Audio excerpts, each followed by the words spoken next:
Hi, I'm Krutika, and today's conversation is with Nina. Born in Mayotte, a small French island situated in the Indian Ocean, Nina's love for dance began when she was just 5 years old. Fast forward to today, and she's turned her passion into a thriving dance business. She's a qualified Zumba teacher and a choreographer, and trust me when I say her classes are a real workout. But behind the moves is a story of real resilience. In 2012, after her daughter was born with special needs, Nina found herself in a very dark place. Lost, overwhelmed, and blaming herself for something she had no control over. But then came a powerful turning point, a moment of connection with her daughter that led her to rethink her life and heal herself with dance. Nina's journey is a reminder in the power that we all have to turn our pain into purpose. And like Nina, we may all be able to find a way to dance out of the darkness. Hi Nina, so good to have you on my podcast today. How are you? I'm good, thank you, and hello, and thank you for having me to begin with. I'm really excited because I think we've got a great journey of yours to share. It's all about your journey into dance, and what I want to do is start from the very top. So, can you tell us a little bit about yourself, Nina? Sure, I'm a mother of two, and I come from this little island called Mayotte. It's a French island. So I was born and brought up there. My parents sent me to India to study, and dancing basically, started from a very young age when I was 5 years old. And coming back from India, it's just carried over after marriage when I came here to London. And it stopped in between, but then I kind of got back into it. You have your own dance classes, Nina. That's how I know you, right? So, how long have you been doing dance classes in London? I've been running my Bollywood dance classes, Bollywood inspired Zumba classes ever since I came into this country, which is in 2016. So I've been running them very successfully, especially after COVID. That's when it all picked up. We obviously met through the Zumba class that I attend, and it is a real workout, Nina. Honestly, people think dance is, a little bit of fun, moving your body, but there is structure to it, and there is a workout that you can really get. I mean, I leave your class feeling like I'm a hot, sweaty mess. That's good to know. But in a good way. I feel like I've had a workout. So actually tell us, how did you get into dance? I've always been into dancing from a very, very young age. I think at the age of 5 is when I choreographed the wedding dance for my uncle's wedding. So, at that time, there was no YouTube. There was no such thing where you can go and get some inspiration on the moves. So it was just me thinking out loud in my head and just choreographing the dances. And so was watching Bollywood movies and the dances within Bollywood movies an inspiration for you? Totally, totally. The songs, the moves. Back in the days, I remember there were top actresses that I used to follow a lot, which is Sri Devi, Madhuri Dixit, Karishma Kapoor. They were the inspiration dancers. I used to watch them and learn a lot. Like Karishma Kapoor used to be my kind of idol. I had kind of stopped after the marriage because the circumstances, the responsibilities, you're in a new kind of environment. I was working 9 to 5 job at that time. Dancing had gone out of the scene. But then I think after my second child was born, that's when, it kind of started. And I wanted to be, around my children, to be honest. I didn't want to miss a single moment with my children. So I'm like, what can I do? Obviously, I'm passionate about dancing. So that was the first thing that came in my mind. And my husband was super supportive. Like, it started back in Hong Kong in 2013 or 2014, my choreography business, which I had to shut down because we all decided to come back here in 2016. And again, when I came in 2016, not that anybody knew me here. I didn't even know where to start, to be honest, because I was running it so successfully back in Hong Kong that to close everything down, to come back in this country, to restart the whole thing was a mission. I did approach a few top dance schools. I emailed them. I said that, look, I'm a dance choreographer with so much of experience. I would love to work for you, actually. I didn't even think to start my own at that point, to be honest. but nobody responded. So I was like, okay, that's a bit disheartening. Like nobody's responding. And then I went on Google, did research on how to start your business. I might as well just do it for myself. It doesn't matter, even if I have two students. It's okay. But let me just get started at least. Then I'm like, okay, now how do I go out there to say that, this is Nina's choreography? you Yeah, know? the marketing, The right? The marketing. marketing. How am I going to get clients? I don't know anybody here. I went to my neighbors and I just talking to them casually and saying, oh, you know what? I've just kind of registered my business. I'm so excited, but I just don't know how to start. The two girls, they said, yeah, why don't you start with us?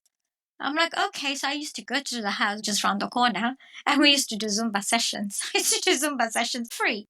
I didn't even charge, just two of them. And then 2 months went by, and they said, why don't you hire a church hall and just do it there? So before I went into the church hall and at public, so we do Zumba training. I can't just use the word Zumba without any training. So it was like a whole day training, intense training. Now I'm fully licensed. To maintain your Zumba license, you have to pay membership, yearly membership, and it's not cheap. It's a lot of money. Once I got my license, I'm like, okay, now I've got my license. Now I need to go out, promote myself. I hired the church hall. No one turned up. Three people. This is my two neighbors. And there was one another girl. And that too, she was inconsistent. And I'm paying the fees. Fees are not cheap, right? When you don't have any clients coming in. That happened for 6 months. At that point, anybody would give up. But you know what I'm going to do is I'm going to print out lots of flyers. And me and my son, both of us, we went around dropping each flower in everybody's houses. And out of the blue, I just started getting 2, 3 calls. And they said, oh, we just saw your flyer and we are interested in the Zumba classes. And I'm like, wow, that's amazing. I got 3 more people now. Then one of the mom is like, why don't you do something for kids? But then this mom, she got me 15 students, which I'll never forget in my life. There are certain people who has that stamp in your life. She was the one. Then slowly, slowly, it picked up. Everything started going. I wanted to do something different with Zumba. Whenever you go to any Zumba classes, standard Latin American songs, I wanted to give that Bollywood flavor. I was the first one to introduce fully Bollywood inspired Zumba classes in UK. For me to be motivated as well, I'm a big Bollywood freak myself. So for me to be motivated, I have to add Bollywood songs. There's no way I can exercise otherwise. Yeah, yeah. You got to tap into what you're passionate about, isn't it? I mean, there's so much to unpack there, Nina, and what you've just said in terms of your journey. Firstly, I love how you mentioned that, it was perseverance that got you to where you are, because from the two students that you were teaching, your neighbors, and that too for free, and giving those flyers with your son to people around your neighborhood.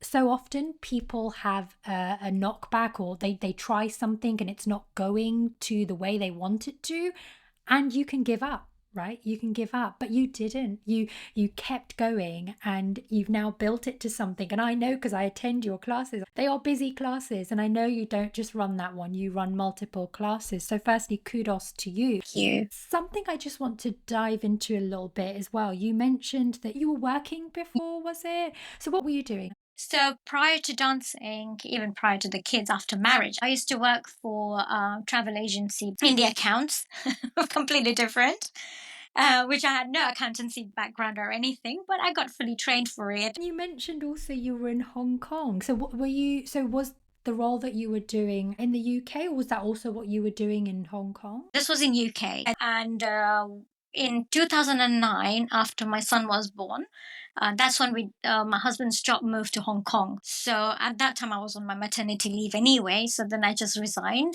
and then we all moved to Hong Kong because of his job, and we had to restart the entire life there, actually. But we were thinking like, okay, every year we'll take as it goes. We weren't sure yet because obviously it's new place, new life. And my son was only 6, 7 months old, very young. And I had nobody then. So my husband used to go to work. I was on my own. And he's so young. So there's no nursery or anything that I could meet other people, right? I used to feel very lonely, very depressed. I didn't know what to do. I used to kind of feel very, very helpless. But then slowly, slowly, as my son got older, I started meeting all these new moms. I got a good, nice circle of friends there. Started talking to them, so hanging out every weekend. Like it was nice. We lived there for 6 years, where my daughter was born in 2012, and at that time it was very rough phase for us, because when she was born we were told that she has some issues which we weren't aware of. She was in the hospital for first 21 days of her life, in the ICU. After 2 3 days, when they discharged me, like, you can go, but my daughter is in the hospital. I felt really empty, because as soon as I came out of the hospital, I'm like, where's my daughter? I didn't have her in my hand. And my son is like, where's my sister? Where's my sister? And I'm like, oh, she's not here. And he was only 3 years old, my son. Um, and she was at the hospital. I could barely meet her because there were visiting hours. They told us that, okay, you can take her after 21 days once we know that she's stable. Mm-hmm. And I'm like, okay. But during that process, there were times where I was cursing myself. I was like literally saying, what happened? What went wrong? Why did this happen to me? I was crying 24/7. I used to blame myself. I used to feel like, why me? That used to be the first question, why me? Then she came home, but I wasn't talking to anyone because I was still in that depression phase. I wasn't talking to anybody, blaming myself, cursing myself, crying, not interested in anything, absolutely zero interest in anything. A bubbly Nina had completely washed out. I was I wasn't myself. And then just one day I was rocking my daughter and I was crying, and all of a sudden she just wiped my tears. And I'm like, hang on, what just happened? For me, it was like, okay, that was the moment. I snapped out and I said, okay, I think she's telling me to like stop being sad about things, It is what it is, and move on in life. You can't just stay there and think about why this and why that. So, Yeah. like, literally, she just wiped my tears. Yeah. And then I look at my son, who I completely ignored. I had completely ignored. And I'm like, I've got two beautiful kids. What am I doing with my life? This is ridiculous. I need to snap out of this now. You mentioned your daughter had issues. Could you just describe to us, what was there a diagnosis given for the issues? What was it? Was it a condition? Was it temporary? Was it long lasting? Was it permanent? When she was born, her posture wasn't straight. When you're born, your legs are straight. Hers was more like a triangle kind of a. So they figured out there's something wrong with her, obviously. And we didn't have any diagnosis at that point. No diagnosis. We weren't told what it is, nothing. So then obviously the test started. We only found out the diagnosis a year ago. And she's 12 now. It's called Sha-Fiang, which is very, very rare condition. It's to do with developmental delays, physical ability. So she's completely wheelchair bound. For me, at that point, the most worry part was she should be able to express herself. That was my priority. Like, it doesn't matter if she doesn't walk. Who knows the technology 20 years from now? There must be some solution to that, but mentally we were like, we really hope that she's able to express herself, because if tomorrow morning none of us are here, a big concern was the fact that she should be able to express herself. Thank you so much for sharing that, especially the story of your daughter wiping your tears. That's particularly moving. And I can only imagine that, once a woman has a child, you're already, hormonal changes, you're feeling these emotions, and then to have to contend with, a potential uncertainty where the doctors couldn't even give you a diagnosis about what was going on with your little one, that must have been exceptionally hard. Could you just paint us a picture in terms of what was going through your mind? It was complete darkness, to be honest. I didn't know what I was going through myself. I was completely shut down. For me, just to even talk to someone was a challenge. Everybody is smiling around me, laughing about, talking about, joking. That joke didn't come through to me because I was completely blocked. Blocked means blocked. It did take a while, as I said. Just she made me realize that you need to snap out. And the very next day, I joined my really good friend's Zumba class in Hong Kong. And that's how I got into Zumba, which gave me that satisfaction, that healing power to heal what I was going through. And dance has that magical ability, doesn't it? I feel like even when I'm in the Zumba class, you can't think about anything else but the move that you're going to do because your body's already trying to comprehend, where does my arm go? Where does my leg go? So, Exactly. you know, what is it about dancing that you found healing? So it's just the joy. I don't know. I felt like I let lose myself. I felt like I am me. I am happy. I don't think anything else when I'm in the class. I just want to enjoy, have fun. My personality comes out. And if I come out happy, I'm happy with everyone around me then. And in addition to dancing, was there any sort of, I mean, I don't know what the medical system is like in Hong Kong, but do they offer parents that are going through challenges like you've described a counselor or a therapist? Were you offered any of that? The thing is, I didn't know myself that I was going through this. I couldn't diagnose myself at that point. It's only I realized that actually I was going through this. And it would have been nice if I had spoken to people, then they would have guided me. But because I didn't know myself, so how would I have helped myself to guide myself to go speak to a counselor? Because I just wasn't talking to anyone. That's the problem with this phase. I wouldn't say problem, but the thing is that you yourself will never realize you're going through that phase. Yeah. Often people are in denial as well, isn't it? You don't want to, accept the realities of the situation that you're in. And so have you, since everything's happened and you're obviously dancing a lot more now, did that change the relationship that you then have with your kids? As soon as I started my dancing back in Hong Kong, I got into back into the rhythm. Life changed. Life changed automatically. Happiness all around.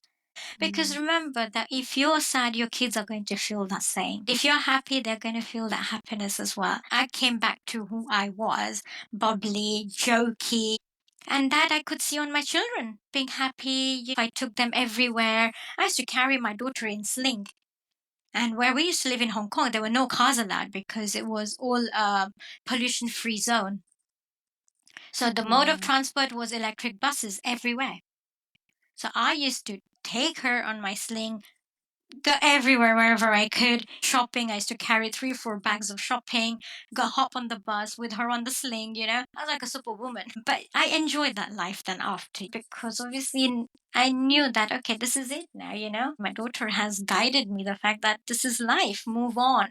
You gotta see what's around you now. Now you've got your, successful business running your Zumba classes and your choreography that you do. How is that managing your own sort of business and also balancing being a mother, obviously, with a child that has special needs as well? How do you manage it all? It is tough. The reason why I decided to have my own business is to have that flexibility. People can get carried away. I'm not saying that people don't get carried away. I'm sure people who have their own business, they do get carried away, want to do more, being more ambitious. Oh, I could do this, I could do that. I have ambition about, okay, I want to do, bigger things. But at the same time, you have to balance life. You have a family life too. And especially when my daughter needs me, I have to be there for her. That's the reason why I chose to have my own business, is to have that flexibility and to work around when my daughter doesn't need me or my kids don't need me. For example, I know after 8 o'clock, my kids are going to go in bed, so they don't need me. So when can I do my Zumba classes? After 8 o'clock, in the evening. Same thing on the weekend. When is it my daughter or my son don't need me? Between 10 to 12, nothing's happening. They're having their breakfast and chilling. That's the time I go out and do my wedding choreographies. In the afternoon, for lunch, I'm back, feed them. Then again, 3 to 5, everyone's chilling. So when can I do my choreography, wedding choreography? 3 to 5. So I have pinned down all the times when they need me. I do get a lot of collaboration opportunities, but I say no to a lot. I've had other guests on my podcast where they run businesses. And although you've got the flexibility, sometimes balancing that with family life can be hard because it's not like a corporate job where I have my set hours. Obviously, sometimes you work beyond those hours, but with your own business, that can be hard. But what I love is that you've described how your own business, you've made it work around you and your lifestyle.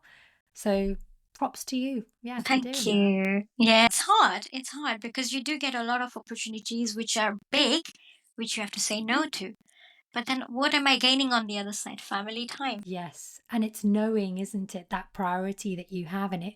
I'm clearly hearing you say through this that your family is your priority, right? And I know dance is your passion as well, but you're sort of placing that almost just underneath your Yes, family and your kids. Is that correct? very Yeah. true. Very true, you know. And it's important, right? At the end of the day, if my husband wouldn't be supportive enough, I wouldn't be doing my dance business. As simple as that. So for me, it's important that I'm here as well and I'm there as well, and making most of both. That deep down in my heart, I know that I'm there for my children because this is the whole reason why I have this business is because I can run my life around them. Do you ever dance with your husband, Nina, or your children? Oh, good question. I've tried that. And has it been successful? No, really. No, really. My husband's Oh. like, no. I said, when I do Zumba on Zoom, you should join it. I always tell him that. And he just like cracks up, like, are you mad? Does your husband have two left feet or does he have He rhythm? does. He does have two He, left feet. oh, does he? And he knows. He knows that. I've And he told him knows that it. many times. And Oh, my you son know, refuses if I tell him to come on, do Zumba video with me. So people understand that it's not just for adults, even children can do it. And he's like, no, no, no, no, no, I'm not doing it.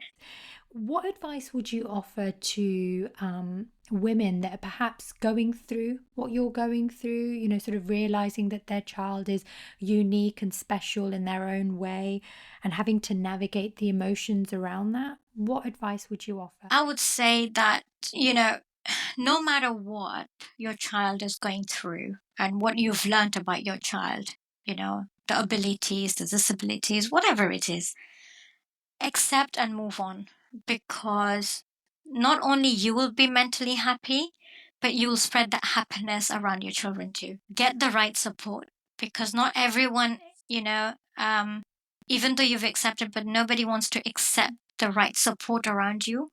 Try and speak to people around you. Try and get more information out of other people.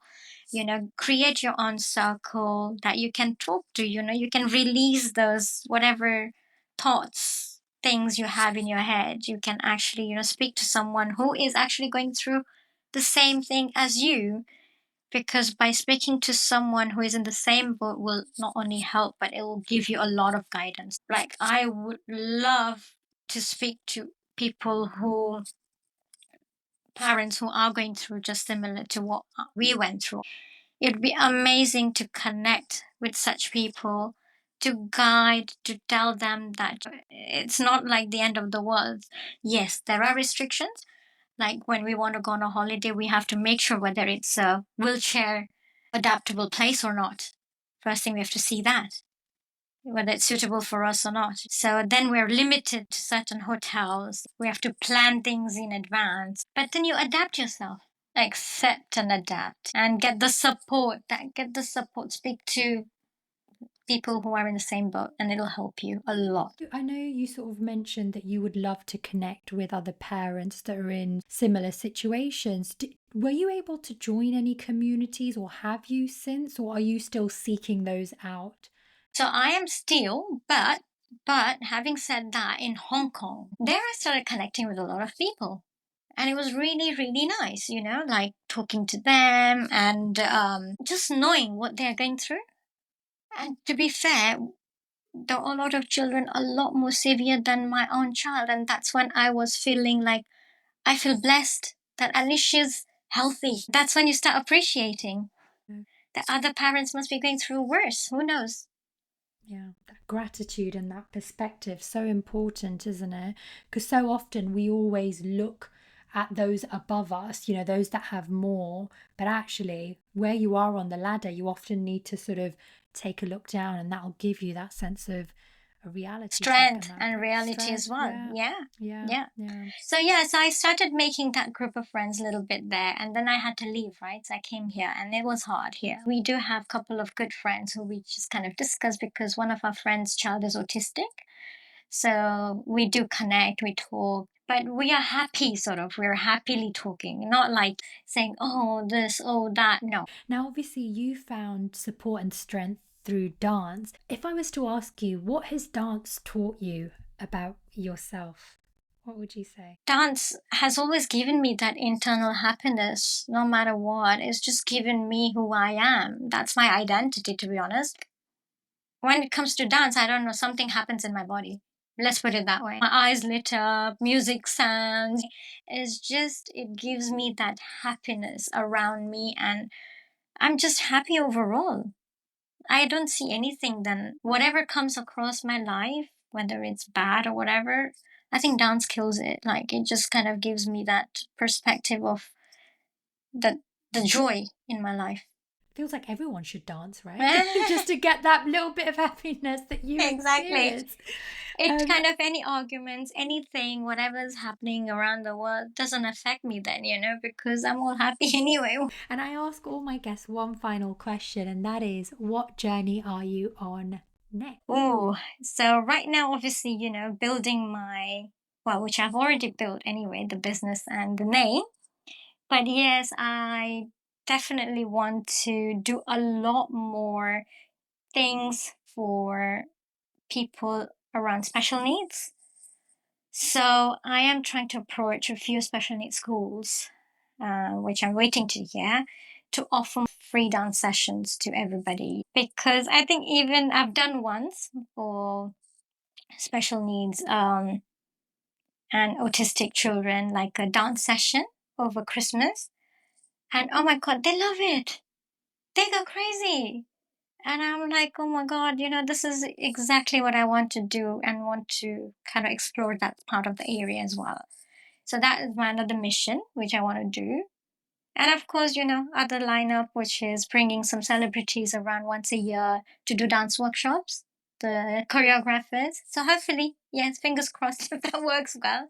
Amazing. That sounds like a brilliant journey. Particularly love the giving back piece to those that have special needs, Nina. And even if they could get that little bit of happiness that you described earlier, that would be fantastic. But thank you so much for joining me on my podcast. That's been a really inspiring story. Thank you for having me. Thank you for listening to this episode of Journeys with Krutika.